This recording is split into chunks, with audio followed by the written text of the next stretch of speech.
सुजाता सावंत यांनी मंचावर यायचं आहे. सचिन डोंडे त्यांचा सत्कार करते.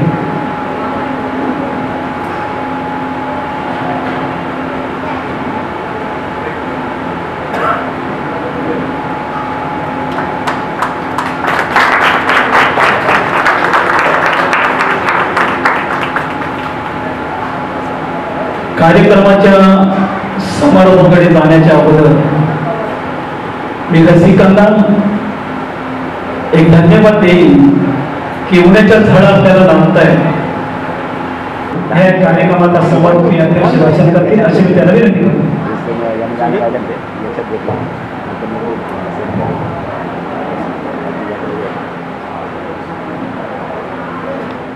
जी एक उत्तुंग परंपरा आहे त्या परंपरेच्या आधारावर बुद्ध, कबीर,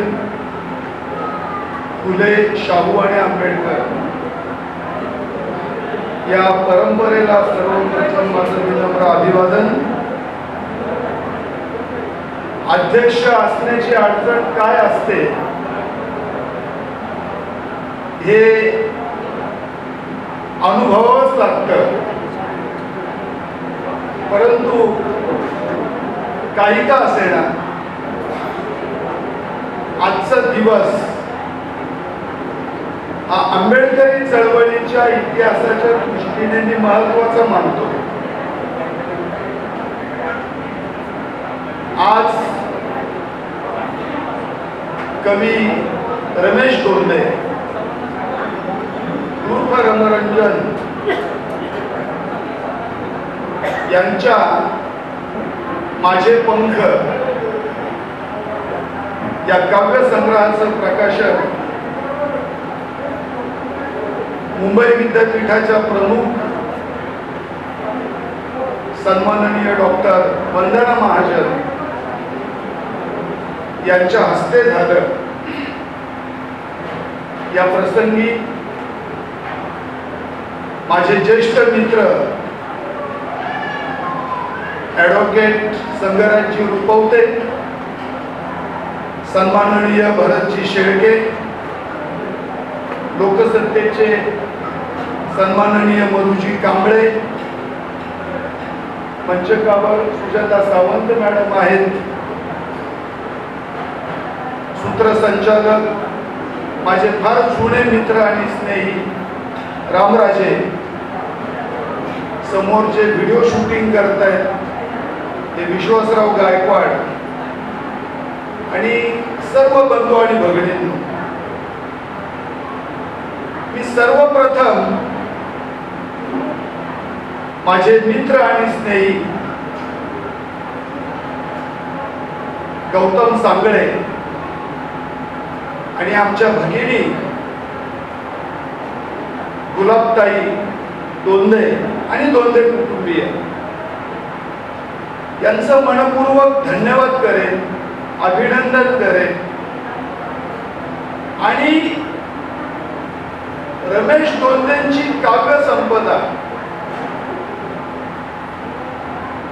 त्यांनी लिहिलेलं समग्र काव्य आणि त्याचं गांभीर्य या मंडळींना लक्षात आलं आणि त्यांच्या प्रथम स्फूर्ती दिली. आज हा कविता संग्रह, काव्य संग्रह प्रकाशित झाला. याबद्दल मी सर्वप्रथम त्यांना मनापासून धन्यवाद देतो, त्यांचं अभिनंदन करतो. खरं तर सर्व वक्त्यांच्या भाषणाचा आलेख हा एवढाच चढता राहिला. वंदना महाजन बोलल्या, संगराजी बोलले, मधुजी बोलले, भरतजी बोलले आणि हे सगळं बोलल्यानंतर मला वाटतं रमरंजन डोंदेंच्या काव्याबद्दल मला जे काही म्हणायचं आहे ते मी माझ्या प्रस्तावनेत म्हटलेलं आहे. त्यामुळे मी त्याचा पुनरुच्चार या ठिकाणी पूर्ण करत नाही. त्यातल्या कविताही वाचण्याचा मोह मी थोडासा टाळतो वेळेच्या अभावी. परंतु एक गोष्ट मात्र मी आपल्या लक्षात आणून देईन की बाबासाहेब आंबेडकरांनी एक सिद्धांत सांगितलेला आहे ॲनिमेशन ऑफ कास्ट मध्ये की राजकीय क्रांत्या या नेहमीच सामाजिक आणि धार्मिक क्रांत्यांनंतर घडून आलेल्या आहेत. या देशामध्ये चंद्रगुप्ताची क्रांती यशस्वी झाली त्या अगोदर या ठिकाणी तथागत गौतम बुद्धाची क्रांती होऊन गेली आणि ह्या क्रांतीचा जो मूलाधार होता तो सांस्कृतिक होता, तो वैचारिक होता. आणि म्हणून नंतरच्या काळामध्ये आधुनिक काळामध्ये आधुनिक महाराष्ट्राच्या काळात महात्मा ज्योतिबा फुल्यांच्या विचारांना ताकद जशी सत्यशोधकी जलशांनी दिली, डॉक्टर आंबेडकरांच्या काळामध्ये आद्य जलसाकार भीमराव कर्डकांसारखे जे जलसाकार होते की ज्यांचा जलसा पुढल्यामध्ये बघितल्यानंतर बाबासाहेब म्हणाले की आमची 10 भाषणं आणि शाहिराचं एक गाणं बरोबर आहे. ही पावती ज्या आपल्या मुक्तिदात्याने दिली त्या सांस्कृतिक चळवळीतला एक योद्धा, त्या सांस्कृतिक चळवळीतला एक सैनिक म्हणून मी रमेश डोंगरेंकडे पाहतो. आणि म्हणून रमेश डोंगरेंच्या काव्याविषयी बोलत असताना जिगर बोलता येईल. म्हणजे त्यांचा जीवनपट जर पाहिला, गुलाबताईशी 2-3 वेळेस बोललो त्या संबंधाने, सर्वसाधारणपणे वयाच्या 15व्या वर्षी त्यांनी काव्य लेखनाला सुरुवात केलेली आहे. आणि ह्या प्रस्तावनेमध्ये त्यांच्यावर प्रभाव असणाऱ्या कवींचा जो मी उल्लेख केलाय, म्हणजे कवी बी असतील, मंगेश पाडगावकर असतील, ग्रेस असतील, शांताबाई शेळके असतील, 15व्या वर्षी हा प्रभाव असणं आणि मराठीमध्ये एवढ्या सकस आणि अभिजात कविता लिहिणं, मला वाटतं ही नैसर्गिक प्रतिभाच आहे.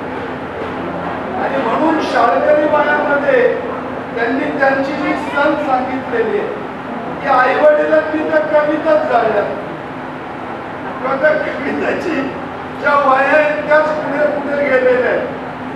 आणि हा एवढा माणूस दुर्लक्षित राहिला कसा? म्हणजे खरं तर मी ह्या उत्तरार्धामध्ये लिहिलेलं आहे प्रस्तावनेमध्ये की मराठी साहित्य म्हणजे अगदी राजकवी भारत आंबेपासून मर्ढेकरांपासून नंतरच्या रविकिरण मंडळातले कवी असतील माधव जुलियन सारखे किंवा त्यानंतरची जी परंपरा आहे बोरकरांपासून तर ती अगदी अलीकडच्या काळापर्यंत या फळा फुलांमध्ये रमणाऱ्या कविता, या कविता या फुलपाखराप्रमाणे विहरतात. रावसाहेब कसबेंनी एका ठिकाणी असं म्हटलंय की फुलांच्या आणि शुद्धतेचा धर्म असलेल्या मराठी वाङ्मयाला ज्योतिबाच्या गुलामगिरीचे निखारे पेरता आले नाही. म्हणजे शब्दांमधली ताकद काय असते, कवितेमधली धड काय असते, त्याची उंची काय असते. म्हणजे मगाशी आमच्या संघराजींनी काही सादर केलं थोडंफार तिकडच्या त्यांच्या काही कविता मुखोद्भूत असलेल्या. मी तुम्हाला सांगतो ही माझी खंत कायम राहिलेली आहे. कारण अगदी लहानपणी मी श्रावणदादा यशवंत असेल, गोविंदराव म्हशीकर असतील, नवनीत खरे असतील, विठ्ठल उमा भिकाजी भंडारे किंवा काशीनाथ शिकोळे, गोपचंद, या सगळ्या गायकांना मी वेड्यासारखं ऐकलेलं आहे. अगदी म्हणजे मी 4वी 5वीला असताना श्रावण यशवंत यांचा माझ्यावर प्रभाव होता आणि गोविंद म्हशीलकर हा माझा आवडता गायक. आपल्या लोकांना हे सांस्कृतिक वैभव त्याची ओळख झालेली नाही खऱ्या अर्थाने, आणि जरी झाली असेल तर त्या दृष्टीने आपण काही काम करतोय असं मला वाटत. तुमच्या माहितीसाठी सांगतो, मी फक्त 5-10 मिनिटं बोलणार आहे, आपला जास्त अंत बघणार नाही. गोविंद म्हशीलकर हा एवढा मोठा गायक होता की उर्दू मध्ये त्या गायकाला पुरुषांनी कोण म्हणायचं? उर्दू कवालीचा बादशाह जानी बाबू किंवा अजीज नाजा ही मंडळी त्या माईंच्या दर्ग्यामध्ये जेव्हा उरूस भरायचे आणि तिथे पंच म्हणून असायचे गोविंदाला, आणि मग त्या व्यासपीठावर गायला जाताना स्टेजवर जानी बाबू किंवा आशिष नाजा हे गोविंद म्हशीलकरांच्या पायाला स्पर्श करून ते गायले. हे सांस्कृतिक वैभव आहे आमचं. श्रावण यशवंतांना डॉक्टर आंबेडकरांनी किताब दिला, पदवी दिली. हा आमच्या बौद्धांचा कुमार गंधर्व आहे श्रावण यशवंत. आमच्या आहिरे बाबांना गोविंद आहिरे काय पदवी दिली असेल बाबासाहेब आंबेडकरांनी? दलितानंद. ही जी परंपरा आहे, मी त्या प्रस्तावनेमध्ये लिहिलंय की 70च्या दशकामध्ये दलित पॅंथरची चळवळ उभी राहिली. 60च्या दशकापासून बाबुराव बागुल सारखे, गंगाधर पानतावणे असतील, यशवंत मनोहर असतील, नामदेव ढसाळ असतील, राजा ढाले असतील, या दिग्गजांनी मराठी साहित्यामध्ये मोठी भर घातलेली आहे. परंतु त्याही अगोदर आज हे दुर्लक्षित होतं हे पैलू, आणि हे प्रस्थापित समीक्षकांकडून किंवा प्रस्थापित साहित्यिकांकडून झाले तर मी समजू शकतो. परंतु संघराजजी या दृष्टीने आंबेडकरी साहित्यामध्ये सुद्धा म्हणावा असं लेखन झालेलं नाही. आज तुम्हाला सांगतो, श्रीधर रोहान ते मधुजी, मी तुम्हाला सांगतो, मी वामन कर्नाकांच्या बरोबरीने आणि त्याच मोलाचा तुला कमी मानत असेल मी, तर तुम्ही श्रीधर रोहानला बाबासाहेबांच्या कर्तृत्वाची, त्यांच्या कीर्तीची अनेक कवनं आपण ऐकले असते, पण श्रीधरचं एक गाणं जे गोविंदाला गायचे, श्री भीमाची कीर्ती ही केवळी, श्री भीमाची कीर्ती ही केवळी, पृथ्वीची लाख होई गाठोडी. काय कविता मला सांगा? ही उंची पकडणं, दाही दिशातून रेखिली हिमकीर्तीची गुणसंपदा, दाही दिशातून रेखिली हिमकीर्तीची गुणसंपदा, कैसे लिहू कीर्ती गीता, शिकलेला मी 12 खेळ. आकाश ही पडते थिटे, ऐशा विशाल मना पुढे, आकाश ही पडते तिथे, ऐशा विशाल मना पुढे, ही विशालता वर्णू कशी, बोली ही माझी डोबळी. धरणीत पद माथा नदी, तुंग हा मोठेपणा, धरणीत पद माथा नदी, तुंग हा मोठेपणा, मोठेपणा मापू कसा, कर आणि कोठेही तोकडी. कर्तृत्व धीर गंभीर त्या पोला दिले कुसवापरी. सांगा, कर्तृत्व धीर गंभीर त्या पोला दिले कुसवापरी, स्वामित्व श्रीधर बोलण्या. तुझी आडावी तागडी. सांगा, म्हणजे मराठी साहित्यामध्ये प्रस्थापित साहित्यिकांची कवींची जी दखल घेतली गेली त्या प्रमाणामध्ये आमचे श्रीधर ओळ असतील, वामनदादा असतील, राजानंद गडपाहिले असतील, अनेक रथी महारथी आहेत, लक्ष्मणदादा केदार आहेत, लक्ष्मण राजगुरू आहेत. ह्या साहित्यावर भरभरून लिहिलं गेलेलं नाही. आणि हे साहित्य हे मराठी प्रस्थापित साहित्याची मोडतोड करणार आहे. मगाशी वंदना मॅडम म्हणाल्या, त्यांना ते सांगता आलं नाही. विजय तेंडुलकरांनी जेव्हा नामदेव ढसाळांच्या गोलपीठाला प्रस्तावना लिहिली, त्या प्रस्तावनेमध्ये ते असं म्हणतात, विजय तेंडुलकर ही परंपरेने अलवारपणे जपलेली मराठी भाषा नामदेव एखाद्या बटकीसारखी वागवते, निर्दयपणे तिची मोडतोड करतो, तिचा बुंध्याच उद्ध्वस्त करतो. आणि मध्येच मला मराठी भाषेचे समग्र ज्ञान झाले आहे याचे पुरावेही देतो. तुकारामानंतरचा एवढा दुसरा कवी हा दुसरा तुकाराम तेंडुलकर. आणि म्हणून मी अधिक काही बोलणार नाही, परंतु एक गोष्ट तुम्हाला जाता जाता एवढी सांगेल की जे बोट धरून चाललो आहे मी, हा कवी नामदेव ढसाळांचा एक कविता संग्रह आहे. तो कविता संग्रह मला ज्या वेळेला सेपरेट भेट दिला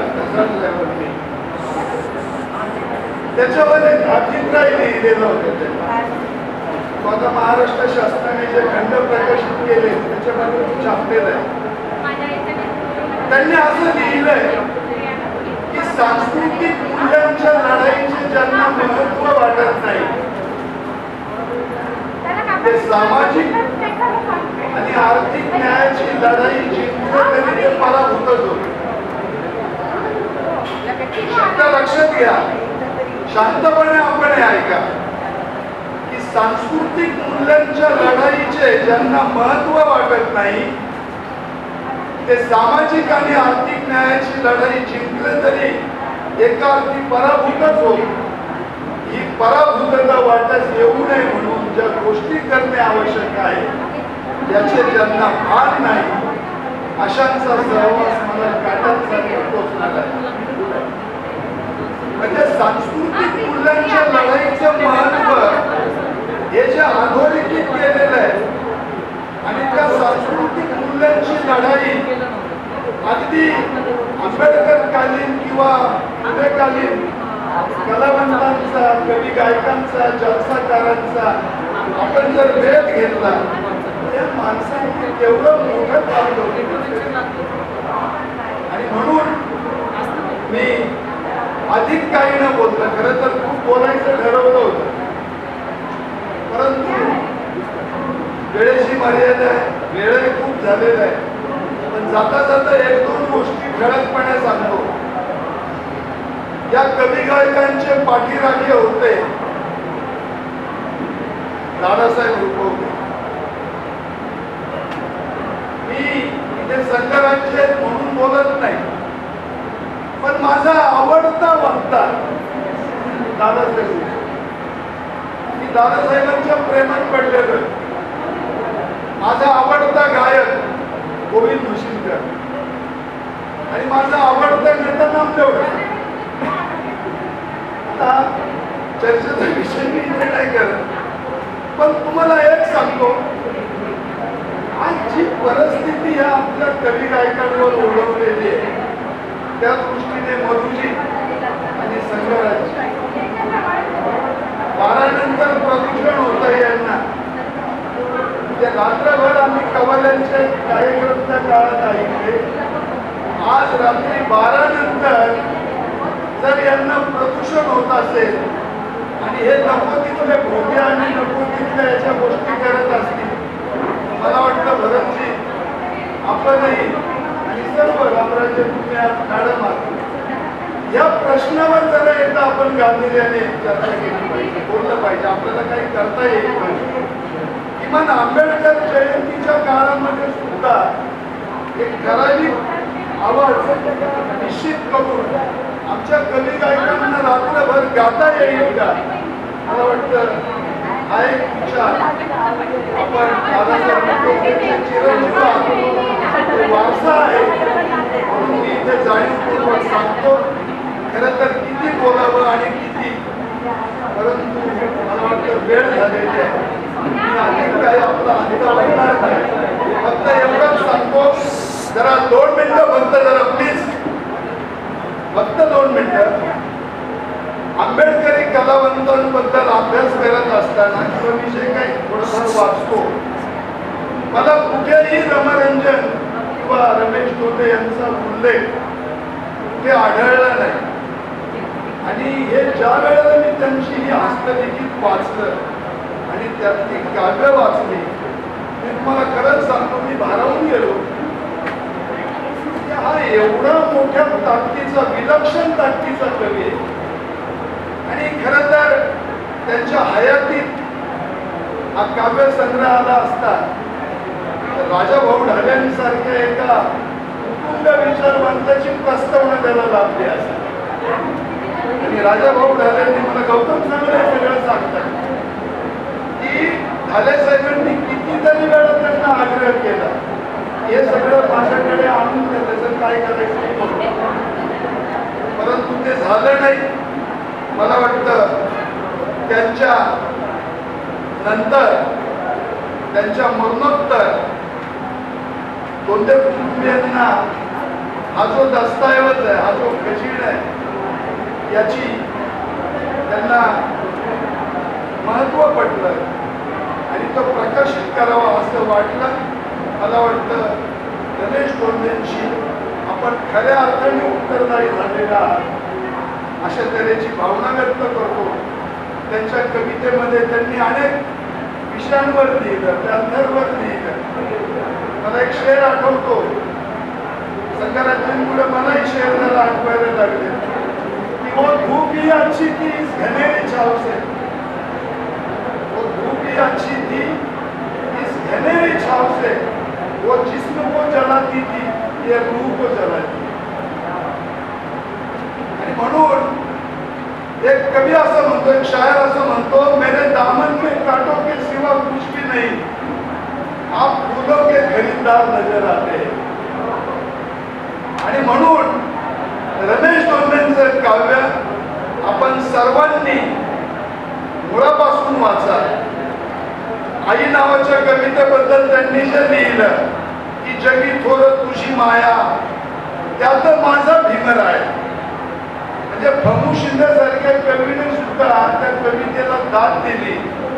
आणि आईवर एवढी समर्थक कविता आपण लिहू शकता ही प्रांजळ कबुली दिली. आणि म्हणून हे वैभव, हा साठा, हा आज लोकांसाठी खुला झाला, समाजासाठी खुला झाला, याचा मला मनस्वी आनंद आहे. मी अधिक काही न बोलता, मी उद्या ज्या आपल्या मुक्तिदात्याची जयंती सुरू होते, ज्याचं सार्थ वर्णन वामनदादा कर्डकांनी उद्धरली कोटी पुढे भीमा तुझ्या जन्मामुळे असं केलं, त्या डॉक्टर बाबासाहेब आंबेडकरांच्या जयंतीच्या पूर्वसंध्येला आपल्याला शुभेच्छा देतो. आज ज्यांचा स्मृतिदिन आहे ते कवी रमेश धोंडे उर्फ रमरंजन, आणि उद्या ज्यांचा स्मृतिदिन आहे ते भारतातीलच नव्हे तर जगातील महापंडित म्हणून ज्यांचा गौरव केला जातो ते राहुल सातपुते यांचाही उद्या स्मृतिदिन आहे. त्या निमित्ताने त्यांनाही अभिवादन करून मला या ठिकाणी अध्यक्ष म्हणून जी काही जबाबदारी दिली आणि आमच्या रामराजांनी उत्कृष्ट सूत्रसंचालन केलं, मी त्यांचंही अभिनंदन करतो. पुन्हा एकदा दोन्ही कुटुंबीय आणि गौतम सांगळेंचा मी आवर्जून उल्लेख करेन की प्रचंड मेहनत केलेली आहे कार्यकर्त्यांनी. हा जो काव्य संग्रह हा प्रकाशित होण्यासाठी जो रात्रीचा दिवस केलाय गौतम सागळेंनी, मला वाटतं त्याला तोड नाही. मी त्यांचंही खास अभिनंदन करतो, धन्यवाद देतो. आणि वेळ खूप झालेला आहे, मी इथेच थांबतो. जय भीम, जय महाराष्ट्र, जय भारत.